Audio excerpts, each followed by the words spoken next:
Doctor sleep. इस movie का आगाज एक छोटी बच्ची वॉयलेट से होता है। वॉयलेट फ्लावर तोड़ने के लिए एक नदी के पास जाती है। यहाँ पर इसे रोज नेम की एक लेडी मिलती है। वो जबरदस्ती इस बच्ची का हाथ जोर से पकड़ लेती है ताकि ये बच्ची यहाँ से भाग न सके।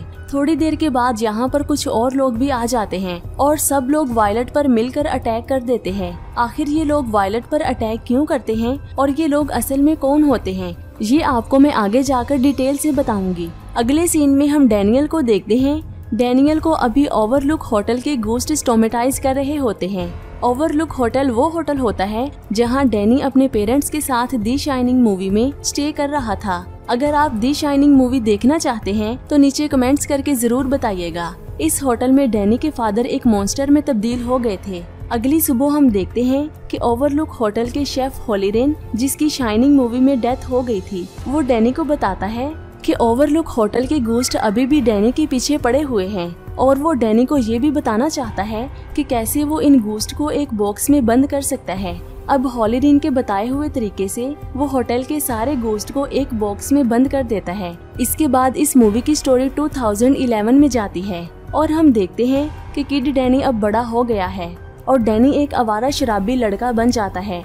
दरअसल इन सब की वजह ये होती है कि डैनी अपनी पास्ट लाइफ में हॉरर एक्सपीरियंस की वजह से बहुत ज्यादा स्टोमेटाइज हो चुका था और वो अपनी शाइनिंग को छुपाने के लिए अक्सर शराब के नशे में रहता है। अगले सीन में हम देखते हैं कि डैनी अजनबी लेडी के साथ रात गुजारने के बाद लेडी के पर्स से पैसे चुरा कर ले जाता है। यहाँ पर हॉलीडेन की रूह आकर इसे ऐसी लाइफ जीने से मना करती है। इसके बावजूद भी डैनी इस लेडी के पर्स से पैसे चुरा कर निकल जाता है। अगले सीन में हम एक लड़की एंडी को देखते हैं जो थिएटर में बैठी होती है। एंडी के पास भी शाइन करने की पावर होती है।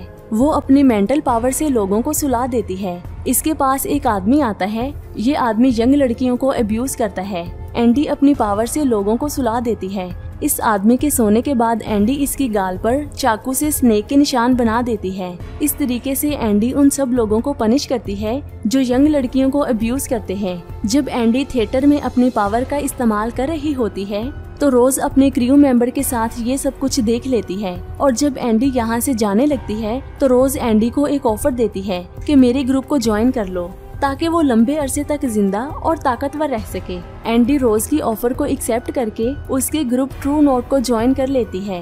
रोज का ग्रुप ज्वाइन करने से पहले यहाँ पर एक छोटा सा रिचुअल परफॉर्म किया जाता है जिसमें इस ग्रुप के सारे लोग शामिल होते हैं। अब यहाँ पर हमें पता चलता है कि ट्रू नोट ग्रुप के लोग सदियों से जिंदा हैं और ये लोग शाइन करने वाले लोगों का शिकार करते हैं। उन्हें दर्द से तड़पा कर मारने के बाद उनकी स्टीम स्मेल करके ये लोग अपनी भूख को मिटाते हैं। एंडी भी इस ग्रुप का शिकार बन जाती है।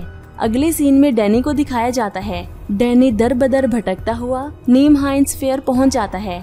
इस सफर के दौरान इसे एक और शाइनिंग गर्ल एब्रा के सिग्नल मिलते हैं। एब्रा अपनी मेंटल पावर से मैजिकल ट्रिक्स करती रहती है। इस न्यू शहर में पहुंचकर डैनी काम की तलाश करता हुआ बिली से मिलता है और अपनी शाइनिंग का इस्तेमाल करके इसकी खोई हुई घड़ी इसे ढूंढ कर देता है। डैनी से इम्प्रेस होकर डॉक्टर इसे अपने हॉस्पिटल में काम करने के लिए रख लेते हैं।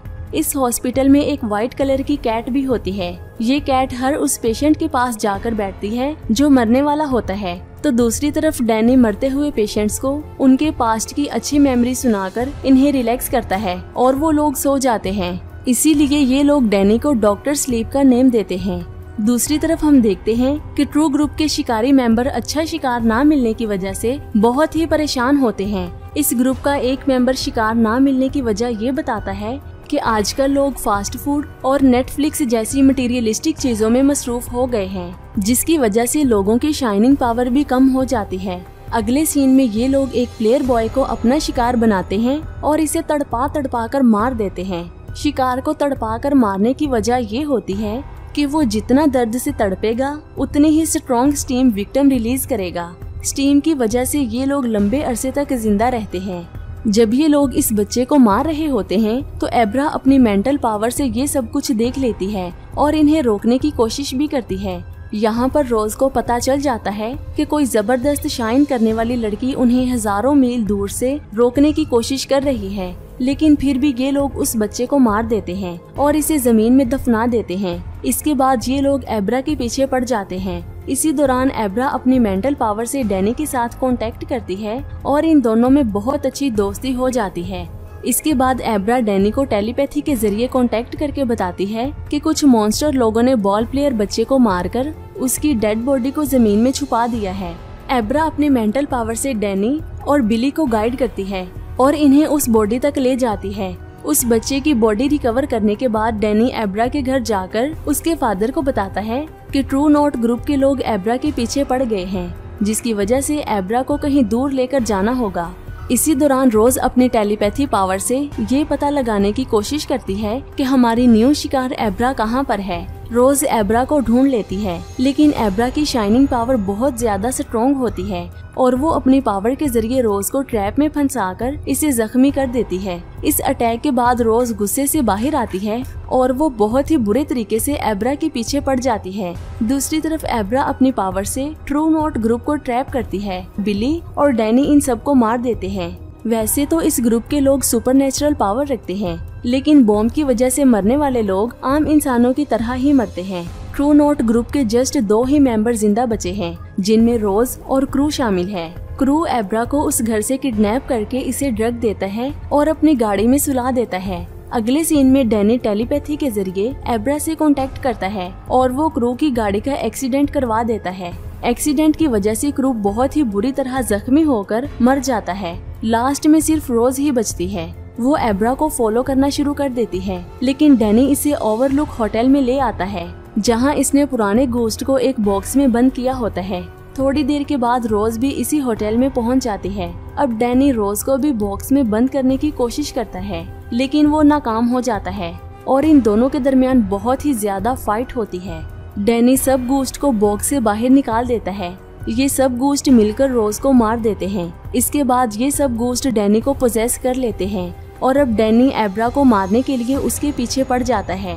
एब्रा अपनी पावर से डैनी को थोड़ी देर के लिए होश में लेकर आती है और वो इसे कहती है कि तुमने सबसे पहले होटल के बॉयलर रूम को विजिट किया था ताकि वो इन बॉयलर को ऑन कर सके और इन बॉयलर की वजह से पूरे होटल में आग लग जाएगी। डैनी के अंदर का गोस्ट इसे दोबारा से ओवर पावर करता है ताकि डैनी उन बॉयलर्स को बंद कर सके। इसी दौरान एब्रा इस होटल से निकलकर बाहर आ जाती है। बॉयलर रूम में जाने के बाद डैनी खुद को कंट्रोल करता है और उन्हें बंद कर देता है, जिसकी वजह से होटल में आग लग जाती है। इसी आग में डैनी मारा जाता है। लास्ट सीन में डैनी की रूह एब्रा से बात करने के लिए आती है और एब्रा को कहती है कि तुम्हें अपनी शाइन छुपाने की कोई भी जरूरत नहीं है, क्योंकि इस दुनिया में ऐसे कई इंसान मौजूद हैं जो शाइन करने की पावर रखते हैं। इसी के साथ ये मूवी खत्म हो जाती है।